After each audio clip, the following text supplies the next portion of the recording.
De regreso en Noticias 24, le damos la bienvenida por si se va sumando a nuestra sintonía a esta hora. En la última encuesta del CEP, la desaprobación a la gestión del presidente Boric creció, llega a un 61%, mientras que su aprobación vuelve a caer de un 32% en el que estaba hasta un 24%. En tanto, la alcaldesa de Providencia, Evelyn Matei, sigue como el personaje político mejor analizado. Vamos a estudiar estos y otros datos junto a Marco Moreno, académico de la Escuela de Gobierno de la Universidad Central. Marco, primero que nada, buenas tardes y bienvenido. Gracias, Iván. Buenas tardes. Bueno, antes de entrar en los números de la encuesta, me parece interesante también que revisemos un poco de la polémica que se ha generado a propósito de los indultos presidenciales, sobre todo en este impasse que ha generado con la Corte Suprema el caso Mateluna. ¿Cómo ves tú, primero, la argumentación que entrega el presidente al momento de comunicar? Esto lo hacen en Brasil, a punto de abordar el viaje de regreso a Chile.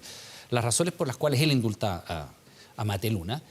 Y luego la respuesta de la Corte Suprema, que fue bastante dura, podríamos decir.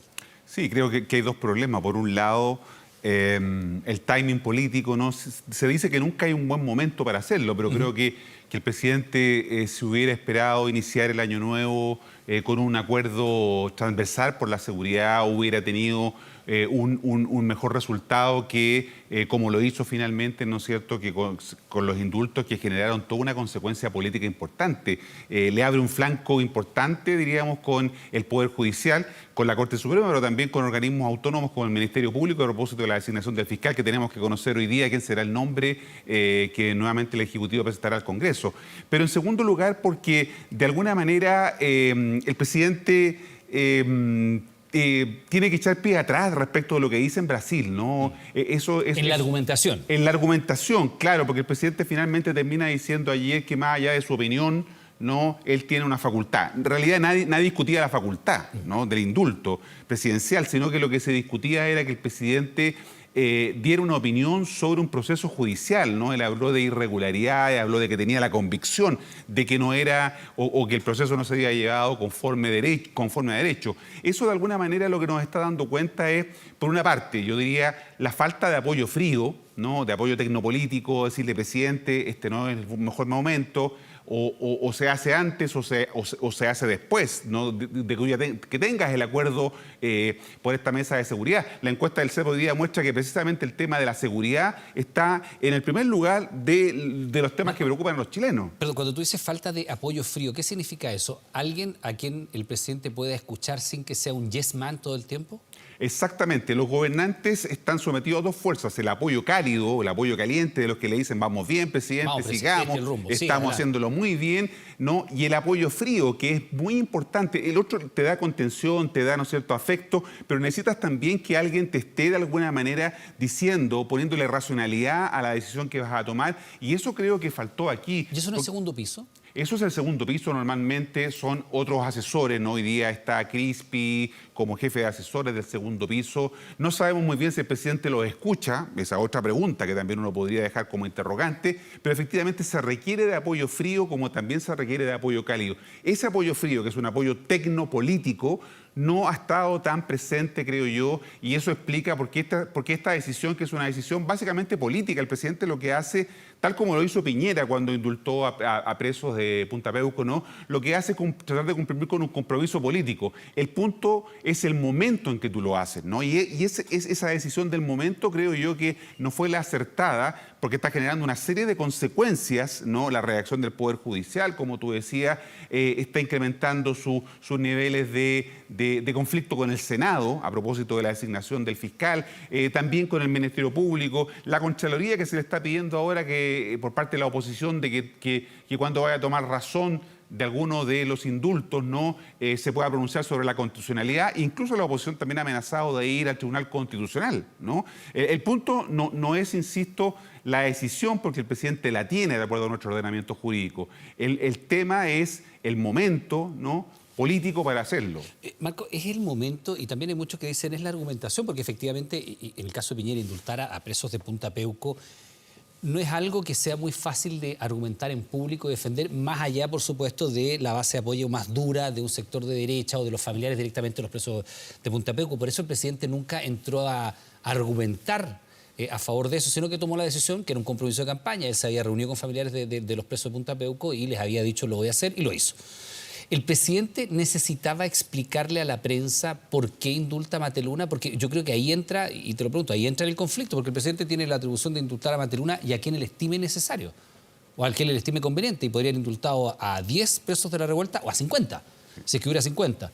Pero cuando el presidente dice lo que señala, y aquí en la mañana hablábamos con el exministro Campos, en la Radio Universo, que es exministro de Justicia, que este mismo caso Mateluna le tocó verlo con la expresidenta Bachelet y se negó a firmar el decreto. Se negó a firmar el decreto porque venía con el mismo argumento de la inocencia. Y en ese momento el exministro de Justicia Campos le dice a la presidenta Bachelet que no va a firmar ese decreto porque es inconstitucional ese argumento. Bueno, el presidente cuando habla en Brasil dice que Mateluna es inocente.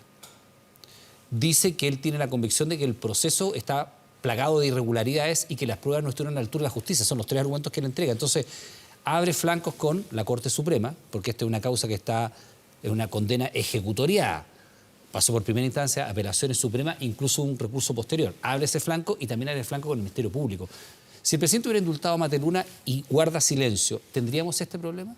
No, evidentemente hay un problema con la comunicación de gobierno. Esto también es una situación que arrastra al gobierno en su primer año, todo el 2022. Observamos muchos problemas de cómo el gobierno comunica sus decisiones, ¿no? Y ahí justamente el presidente se equivoca. Hoy día el abogado que defendió a Mateluna, ¿no es cierto?, Davor Harasic, reconoce que el presidente indultó a un culpable, sí, ¿no? Sí, claro, y por lo tanto, la justicia chilena lo declaró culpable. Lo declaró culpable y con mucha claridad lo dice. En algún momento el presidente también citó al abogado Davor Harasic diciendo que él era quien argumentaba, ¿no es cierto?, y daba los elementos para decir que aquí había habido un proceso irregular. Todo eso hoy día no ocurrió y por lo tanto el presidente queda en una situación bien incómoda, ¿no? Porque queda solo frente a la argumentación jurídica, ¿no?, de otro poder del Estado que le dice que hay separación de poderes y ni el legislativo ni el ejecutivo pueden entrometerse en las decisiones que toma el Poder Judicial en este caso. Ahora, desde un punto de vista político, la oposición ya hoy día presentó una acusación constitucional contra el ministro Jackson por otro caso, pero anuncia el estudio de una en contra de la ministra de Justicia y eventualmente incluso hay sectores un poco más de la derecha más dura que señalan que podrían ir detrás de la acusación constitucional en contra del presidente Boric. Pensando en el caso de la ministra Ríos, que es una ministra que ha sido objeto de bastante cuestionamiento a propósito de los 2 intentos fallidos de tener fiscal nacional, a propósito de cómo se comunicó este tema de los indultos con un error en el comunicado que primero venían 11 y eran 13, y naturalmente los ministros sabemos que tienen varias cualidades, una de las cuales es ser fusible. Si esto se empieza a personalizar en la figura del presidente, ¿qué puede pasar con la ministra de Justicia?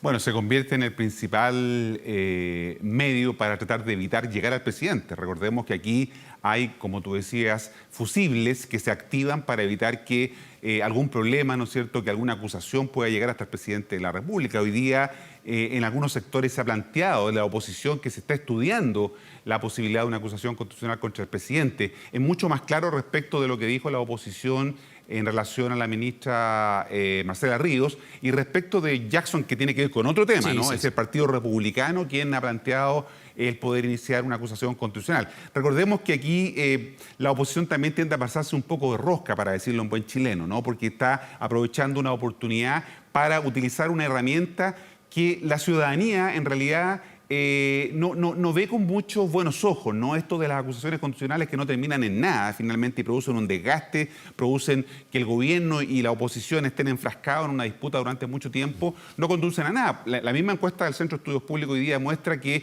los peor evaluados o sobre quienes menos hay confianza es sobre el Congreso y los partidos políticos. Entonces, es la política la que de alguna manera no está sirviendo para resolver el problema, ¿no? Es la política que no está dispuesta a buscar una solución y por eso que uno esperaría que bajaran un poquito el nivel de intensidad y que este tema de las acusaciones constitucionales se mirara con mayor ponderación y no recurrir a ella para sacar un punto político, porque en definitiva no tiene las mayorías para poder llegar a la acusación. Claro, no pensaríamos que hay votos para acusar constitucionalmente al presidente Boric.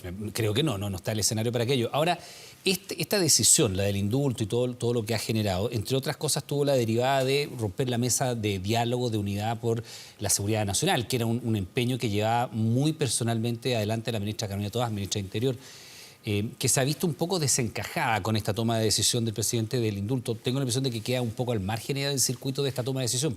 Bueno, es una facultad personal del presidente, no es colegiada, es de él. ¿Cómo se retoman las confianzas o las conversaciones con la oposición? Con este tema que además es el principal tema de interés público. No hay otro tema que hoy día sea más relevante para la ciudadanía que el tema de la seguridad. Que lo confirma el resultado de la encuesta sí, CEP, claro. que es del mes de noviembre, diciembre, entre paréntesis. Sí. Si le sumáramos todo lo que ha pasado ahora, sería quizás otro resultado también. Entonces, de alguna manera, vamos a tener que estar atentos a cuáles son las condiciones que pone la oposición para volver a sentarse a la mesa, ¿no? Ese es el tema que hoy día hay especulaciones respecto de, bueno, ¿qué es lo que va a pedir la oposición para volver a instalar la mesa? ¿Y qué puede pedir la oposición? Bueno, puede pedir, entre otras cosas, suprimir esta facultad a través de una reforma constitucional para la del que indulto. La del indulto no deje de ser una atribución de los presidentes. Puede, como lo conversábamos contigo, instalar el tema del estado de excepción en la macrozona norte por el tema de la migración. Que ha sido pedido bastante transversalmente, ¿no? Claro. En la zona, por lo menos, no es solo de oposición. Y que generó una disputa entre la senadora Luce Besberger y la propia ministra Toá el día de ayer, ¿no es cierto? Un áspero diálogo de opiniones que terminó en una situación muy confusa y muy desagradable para ambas autoridades, que da cuenta de la crispación, además, que está tomando la política en Chile producto de estas dificultades del gobierno para avanzar en temas que son tan importantes para la ciudadanía como es el tema del orden público y la seguridad. Ahora, si dejamos un poco al lado los problemas que está enfrentando el gobierno en esta primera semana del año 23, es una manera de arrancar el año complicada. Vemos la encuesta CEP y las figuras que tienen mayor aprobación. Interesante porque una vez más son los alcaldes, las autoridades políticas o las figuras políticas que tienen mayor aprobación y menor rechazo además. Sí, porque hay un elemento de que los alcaldes tienen la posibilidad de hacer política de cercanía, política de proximidad, ¿no? Son los que están más en contacto con los ciudadanos. Es la primera autoridad que tú ves. Es la primera autoridad que tú ves, es el Estado de alguna manera. Pero también en el caso de lo que muestra la encuesta es que esos liderazgos se ven favorecidos en la oposición, ¿no? Es la alcaldesa Evelyn Matei, es José Antonio Kast, es el propio Sebastián Piñera, quienes aparecen con altos niveles, ¿no es cierto?, de aprobación cuando se pregunta por estas figuras. Probablemente la explicación tiene que ver también con lo otro, que los atributos de orden, seguridad y manejo de la economía normalmente son atributos que calzan mejor con los candidatos o con los liderazgos de derecha. Eso podría explicar de alguna manera que haya un fuerte repunte de los liderazgos de ese sector político. Al contrario, ¿no? El ministro Giorgio Jackson y el propio presidente Gabriel Boric ven fuertemente erosionado su liderazgo justamente porque los ciudadanos consideran que en el manejo de estos temas, ¿no? Jackson y el propio presidente han tenido menos respuesta, menos soluciones para enfrentar estas dificultades que son bien acuciantes para las personas. Sí, de hecho, el ministro Giorgio Jackson, estoy aquí revisando, es el que tiene mayor porcentaje de evaluación negativa. Muy por sobre eso, la evaluación positiva del ministro Jackson es 16%, versus el 57%, claro, que tiene, o sea, solo empatado en ese ítem con el presidente del Partido Comunista, Guillermo Tellier. Y claro, Matei está con un 46% de percepción positiva, 46% es bastante alto, seguido por Germán Codina, Mario Marcel, el ministro que está mejor evaluado, quienes tienen además evaluación negativa de 27% en el caso de Matei, 23% en el caso de Codina, 28% en el caso de Marcel. Son todas autoridades locales, pero interesante que si uno mira los ministros que aparecen bien evaluados dentro del gabinete, está Mario Marcel, ministro de Hacienda, Izquierda Democrática, esto no es Frente Amplio, y también aparece Carolina Toá con un 34% de aprobación positiva y un 30% de negativa. También eso es socialismo democrático, eso no es Frente Amplio. Ahí hay como estas figuras que tuvo de la exconcertación a las cuales tuvo que recurrir el presidente Boric, las que aparecen con mejor aprobación. Claro, porque los ciudadanos buscan esos atributos, ¿no? Buscan en las personas, ¿no? En estos casos los líderes que tenemos, ministros, ministras, autoridades de los gobiernos locales, buscan esos atributos que les permitan generar confianza, ¿no? El manejo del orden público, el manejo de la seguridad, el manejo de la economía. Y ven, ¿no es cierto?, en Marcel, una persona responsable que desde la función de ministro de Hacienda está llevando adelante, no sin dificultad, esa función. Y esta figura, la figura de Evelyn Matei, que aparece aquí en nuestra pantalla gigante, que aparece con un 46% de valoración positiva o muy positiva. Evidentemente estamos recién partiendo del gobierno, queda todavía bastante carrera por correr y además este es un año que va a estar marcado por elecciones en torno al proceso constituyente, el 7 de mayo para elegir a los constituyentes y luego en diciembre probablemente para ratificarlo, pero de ahí para adelante, en estos periodos de gobierno corto, la carrera presidencial está desatada. Y particularmente en este gobierno que ha sido uno de los únicos gobiernos del retorno a la democracia que todos los años de su mandato va a tener elecciones, ¿no? Tuvo 2 elecciones el año pasado. Tiene 2 este año. Va a tener 2 este año y el próximo año empieza el ciclo electoral propiamente tal, con elecciones de alcalde, concejales, gobernadores, core, y al año siguiente, el 25, con elecciones parlamentaria y presidencial. ¿Y por qué Evelyn Matei? Porque reúne, como te decía, estos 2 elementos. Primero, es un liderazgo de cercanía, de proximidad, ¿no? Del área chica. Ella está cerca de los problemas por su función de alcaldesa. Y en segundo lugar, porque estos atributos que la gente valora como importantes para enfrentar los problemas que tenemos hoy día, orden, seguridad, progreso, de alguna manera ella en el inconsciente colectivo los encarna, ¿no? Porque son atributos siempre más cercanos a los liderazgos de derecha, ¿no? Y por lo tanto ella es una líder de ese sector político y que de alguna manera esos atributos calzan con lo que ha sido la trayectoria política de Evelyn Matei. Que ella fue candidata presidencial por lo demás. Fue candidata presidencial, claro, con un resultado no tan exitoso, pero el contexto político era muy distinto el año 2014 a lo que está ocurriendo hoy día, ¿no? Y por lo tanto, como tú dices, todavía queda mucho, porque el gobierno todavía le quedan 3 años por delante, pero evidentemente se comienzan a perfilar ciertos liderazgos de cara a lo que podrá ser el próximo proceso presidencial. Y aunque muy pronto para decirlo, este es un liderazgo que tú ves se va a mantener estable en el tiempo, porque la alcaldesa Matei, el otro día cuando la veíamos en la inauguración de este proyecto del eje Alameda Providencia, que es un proyecto que ha impulsado además Claudio Rego muy fuertemente, que aparece como el 1, 2, el 3, el 4 político mejor evaluado, también interesante, autoridad local, regional en este caso, ella se dio un gustito bien singular, ¿eh? Delante de las autoridades de gobierno, les dice ojalá que las autoridades que en el pasado validaron o hicieron oídos sordos frente a la destrucción cuiden esto. Y lo dice delante, es bien desafiante el tono, pero es el estilo Matei, que cuando ella quiere ser cálida, es muy cálida, se ríe, tiene sus situaciones divertidas. El otro día para el Día del Inocente hace una broma, y tiene eso, pero cuando quiere ser dura es muy dura.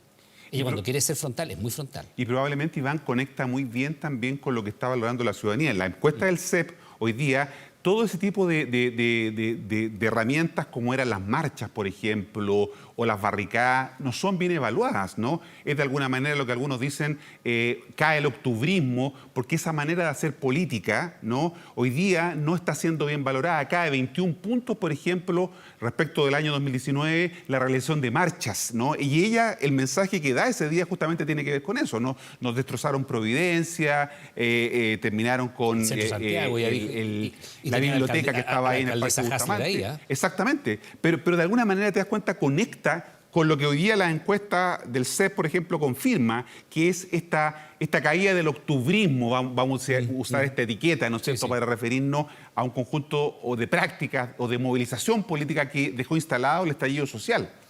Ahora, Marco, si vemos otro de los flancos que tiene el Ejecutivo y que lo vamos a conocer ahora pronto, porque tiene que ser nominado durante la jornada, él o la candidata fiscal nacional, tercer intento, 2 fallidos ya, Marta Herrera y Morales, ¿no? Que fueron casos bien complejos porque es la primera vez que se produce este rechazo. Aparecen nombres como el de Juan Agustín Meléndez, Carlos Palma y Ángel Valencia, quienes tendrían aparentemente la mejor posibilidad de lograr consensos dentro del gobierno y aparentemente también conversado con el Senado, que es aquí donde están los votos. ¿Qué te parecen los nombres, primero que nada? Ninguno de ellos es el perfil que quería el gobierno. Mujer y ajena al Ministerio Público. Salvo Valencia, que está en el ejercicio privado, me parece que tampoco Valencia encarna lo que el gobierno quería, pero Meléndez parece ser la persona de mayor consenso, pero Palmas también podría ser, ¿no? ¿Cómo ves tú los nombres? Sí, efectivamente, ninguno de los 3 representa claramente lo que es el ADN de este gobierno, ¿no? Y lo que habían declarado, además, lo habían declarado explícitamente. Claro, un gobierno feminista, uno hubiera pensado que hubieran hecho una opción por una mujer. Lo hicieron con el caso de Marta Herrera y resultó no aprobada por el Senado. Bueno, lo mismo está ocurriendo hoy día y por eso que este es un flanco que el gobierno tiene abierto, su relación no solamente con el Ministerio Público, sino que con el Senado, que ha ido expresándose en una serie de desavenencias, de declaraciones que van y vienen, ¿no? El presidente le ha reprochado al Senado esto de hacer gallito, esto de intentar doblarle la mano al Ejecutivo con la no designación de los candidatos que propone el gobierno. Y por otra parte, el Senado está planteando que el presidente tiene que negociar. Recordemos que en marzo del año pasado, el gobierno tenía un virtual empate en el Senado. Tenía 25 senadores de oposición Y 25, vamos a decir, del oficialismo, incluíamos ahí a Karin Bianchi y a... Que día Bianchi corre por vía propia. Exactamente, y a la senadora que había resultado como independiente, Fabiola Campillay, ¿no? Eso hoy día cambió, esa composición del Senado hoy día cambió, entre otras cosas por lo que tú dices de Karin Bianchi, pero también porque Jimena Rincón y el senador Walker ya no forman parte de esos 25 del oficialismo. Por lo tanto, el gobierno hoy día tiene serias dificultades para tener los votos necesarios en el Senado para poder, por ejemplo, imponer un nombre para ser nominado como fiscal nacional. Entonces, esta parlamentarización de la política de la que se ha hablado, que partió en el gobierno de Sebastián Piñera, se ha ido también intensificando durante el gobierno de Gabriel Boric, justamente producto de esta cuestión. Mira, veamos, aquí tenemos el candidato, finalmente es Ángel Valencia Vázquez. Es el comunicado que ha sacado recientemente el Ministerio de Justicia y Derechos Humanos. Informa que Su Excelencia el presidente Gabriel Boric Font ha decidido nominar al señor Ángel Valencia Vázquez para el cargo de fiscal nacional. El señor Valencia es abogado de la Universidad de Chile, cuenta con un Master of Laws de la Universidad de California, además se desempeña como académico de la Universidad Alberto Hurtado desde el año 2000 y ha sido docente de la Universidad San Sebastián, la Universidad Finisterre, la Universidad Católica y la Universidad de Valparaíso. Entre los años 2002 y 2006, el señor Valencia trabajó en el Ministerio Público como abogado asesor de la Fiscalía Regional de Aysén y como fiscal adjunto en las Fiscalías de Valparaíso y Metropolitana Sur. Desde el año 2006, el señor Valencia se ha desempeñado en el libre ejercicio de la profesión de abogado, especializándose en la litigación de causas penales. Luego de la nominación del presidente Boric, el señor Valencia debe ser ratificado por 2/3 del Senado. Es el nombre elegido en este tercer intento por el gobierno. Sabemos que es un nombre que generaba algún grado de inquietud por causas que ha tenido de defensas de personas imputadas por delitos sexuales. Entendemos que allí incluso la ministra Orellana dijo en algún minuto que no había un veto hacia Valencia, pero que ellos miraban en términos generales las políticas de género y evidentemente había que tener una mirada sobre aquello. ¿Cómo ves esta nominación? Ángel Valencia es el elegido. Bueno, era uno de los nombres que concita acuerdo por parte de algunos senadores y senadoras, ¿no?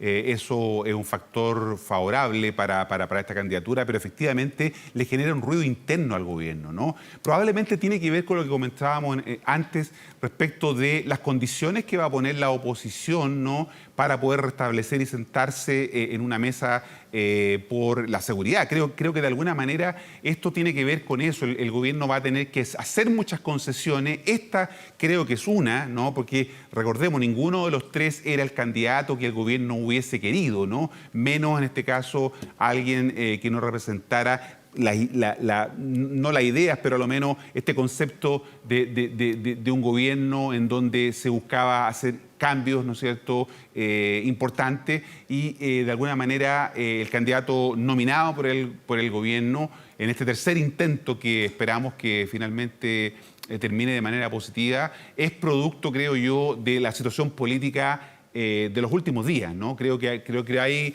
un intento del gobierno de buscar un entendimiento con el Senado, en este caso, para ir cerrando flancos. El gobierno lo que tiene que hacer es cerrar flancos, cerrar el flanco del Ministerio Público, cerrar el flanco que tiene abierto con el Senado, de tal manera de ir administrando de alguna manera la agenda. Bueno, por lo que habíamos hecho de pre-reporteo en el Senado, este es un nombre que genera bastante consenso a nivel de senadores, y si vemos la nominación, lo que es público y conocido de parte de la Suprema, cuando se produce la primera quina, él y Morales fueron los dos candidatos que obtuvieron 17 votos, es decir, altísimas mayorías. Era Morales o él, eran los fijos.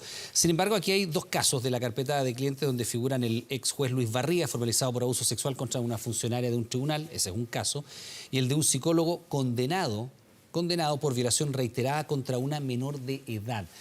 Nosotros en la Radio Universo conversábamos la semana antepasada con el ex fiscal nacional Sabas Chaguán, que también salió aquí a la palestra a propósito de sus disputas con José Morales, el primer candidato, y él plantea, entre otras cosas, que si bien no hay inhabilidades legales para ser fiscal nacional, él considera, de hecho él fue fiscal nacional, fue el segundo fiscal nacional, que hay ciertas causas que un abogado debiera no tomar si es que tiene aspiración de conducir la Fiscalía Nacional. Entre otras, decía, no parecería presentable ni razonable que una persona que haya defendido a delincuentes vinculados a crímenes violentos o narcotráfico eventualmente pudiera ser fiscal nacional. Y a uno le hace sentido. Es decir, si este señor fue el abogado, no sé, de una banda de narcotraficantes y tenerlo fiscal nacional años después podría ser complejo. No existe la inhabilidad. En este caso, una persona que ha defendido a incluso un condenado por violaciones reiteradas contra una menor de edad, en un gobierno que es feminista, declarado en sus principios. ¿Cómo se entiende eso? Bueno, por eso te digo que debe haber sido una decisión complicada, dolorosa para el gobierno. ¿Es una concesión del gobierno?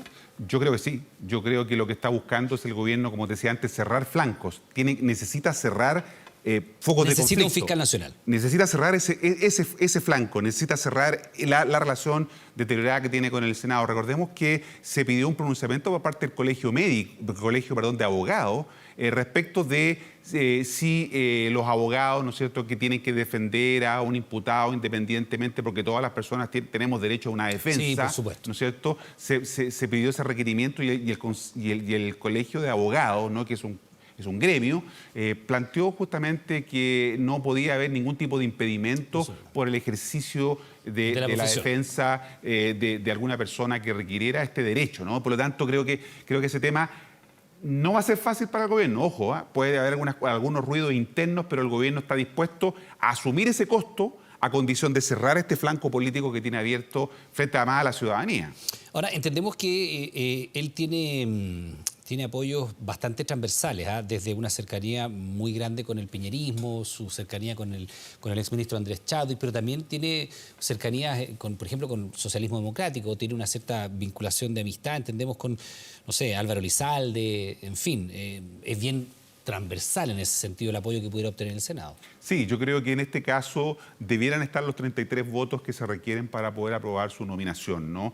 Y de esa manera que el gobierno lo podría haber hecho muy al principio, ¿no? Haberse evitado en 3 ocasiones, cosa inédita, no habíamos visto un nombramiento. Nunca se había rechazado un nombre. Nunca se había rechazado un nombre que se lo echaran abajo al Poder Ejecutivo. En 2 oportunidades ocurrió y esperemos que esta tercera no sea así, pero yo tiendo a pensar que aquí hay una cesión de parte del gobierno, ¿no es cierto?, para buscar un entendimiento y un acuerdo, ¿no? Eso es parte de lo que decíamos que es la política. Finalmente la política es la capacidad de construir acuerdos, de construir consenso. Ahora, a ver, en este caso, si este candidato, el candidato Ángel Valencia, tenía desde el comienzo el apoyo mayoritario de la Corte Suprema, que habiendo conocido los currículums de cada uno de los candidatos, habiendo escuchado las exposiciones que hicieron sobre cuál era su proyecto para dirigir la Fiscalía Nacional, y obtuvo la misma cantidad de votos que José Morales, el gobierno no lo escogió en primera instancia,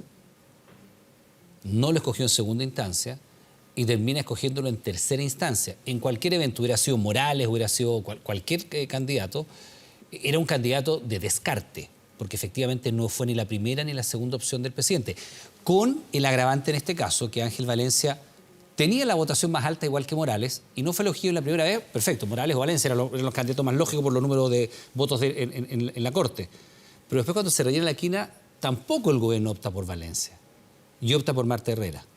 Y ahora en una tercera instancia, ¿cómo llega un fiscal nacional, si es que es aprobado efectivamente por el Senado, con ese peso detrás? Porque va a ser un candidato que estuvo siempre ahí disponible y fue la tercera opción del gobierno. Sí, probablemente eso podría ser leído como una debilidad, ¿no?, para asumir este cargo. Ahora, si logra concentrar una mayoría de votos incluso mayor que los 33, podría ser una señal... O sea, si obtiene una buena votación en el Senado... Exactamente, una señal de mayor legitimidad y de empoderamiento de su decisión, más allá justamente... Claro, porque tendría una buena votación en la Corte, 17, altísimo, y si obtiene una buena votación en el Senado, uno dice... 40 votos en el Senado, más de los 33 que se requieren, podría ser una buena inyección, diríamos, de legitimidad para esta designación por parte, o ratificación por parte del Senado al candidato propuesto por el Poder Ejecutivo. Recordemos que aquí concurren los 3 poderes, el poder Judicial, que prepara la quina, hace el concurso, el Poder Ejecutivo que elige a un o a una candidata y quien lo ratifica, que es el Senado, ¿no? Es el único cargo que tiene estos 3 poderes que están involucrados en la decisión de una autoridad. Ahora, uno puede gustarle o no, pero es el mecanismo que hay, ¿no? Y si se quiere cambiar, habrá que hacerlo pensando en el futuro, pero evidentemente esas eran las reglas del juego con las que se estaba ahora actuando. Ahora, evidentemente no tenemos todavía posibilidad de saber cómo va a ser esta votación, pero ¿qué crees tú que va a pasar en el Senado con esto? Porque cuando se rechaza la candidatura de José Morales, hubo muchos senadores, varios, no muchos, pero varios que dijeron públicamente que les parecía que el nombre de Ángel Valencia concitaba apoyo y que se lo habían hecho saber al Ejecutivo. que era el candidato que había que poner en primer lugar. Yo no sé si después, como se fueron configurando las aguas con la nominación de Marta Herrera y todo lo que pasó exposa aquello y la áspera disputa, además, entre el exfiscal Chaguán y el candidato Morales, generó un cambio de escenario. Pero antes déjame ir con lo que está pasando ahora. Marco Moreno, gracias, que muy amable. Marco, también uno debería pensar, una persona que tiene una dilatada trayectoria, sea Valencia, sea Meléndez, sea quien sea el candidato, obvio que va a tener causas complejas, porque si no, no tendría trayectoria profesional. Aquí tampoco se puede pretender traer a alguien que venga del limbo, que baje el celo y que se instale en la Fiscalía Nacional, porque no tendría la experiencia. Sin embargo, me parece que dentro de las causas que pueden ser complejas, su cercanía, dicen algunos, con grupos económicos, estoy leyendo, porque empiezan a correr de inmediato todos los currículums de las personas. Compartir oficinas, por ejemplo, en comunidad, entendemos que también con una empresa que fue vinculada a los Panama Papers, como Mossack Fonseca, las oficinas que tenía acá, o tener vinculaciones, que, por ejemplo, con ser cuñado de alguna manera de Álvaro Elizalde, ser compadre de Álvaro Elizalde, un parentesco, ha participado en varias sociedades de abogados con Domingo Acosta, Jean-Pierre Matu, Cisterna, en fin, grupos de abogados que son muy poderosos, que mueven causas muy sustantivas. La complicación, muy corta antes que se nos vaya, Marco, es un gobierno feminista termina nombrando por tercera instancia un candidato que estuvo siempre disponible y que tiene dentro de su currículum extenso causas vinculadas a violadores, incluso de menores de edad. ¿Qué complicación puede ser aquella? Sí, bueno, en política las cosas no son lo que son, sino lo que parecen, ¿no? Y esto parece una cesión del gobierno ante la dificultad que tenía para poder efectivamente tener los votos para en esta oportunidad nombrar al fiscal nacional una vez ratificado por el Senado. No es el candidato que más le gustaría al gobierno. Va a haber un ruido interno, especialmente en el sector del feminismo del gobierno. La ministra de la Mujer, la ministra Orellana, probablemente va a resentir esto, pero aquí hay, como decíamos antes, la necesidad de tomar decisiones para resolver problemas, para cerrar flancos, ¿no? Y de alguna manera creo que esta nominación tiene que ver más con eso que con las trayectorias y los atributos que pueda tener el candidato nominado por el gobierno. Vamos a ver qué pasa. Vienen las reacciones políticas, por supuesto, y la votación del próximo día lunes. Marco Moreno, académico de la Escuela de Gobierno de la Universidad Central, como siempre, muchas gracias por estar junto a nosotros. Que te vaya muy bien. Gracias, Iván.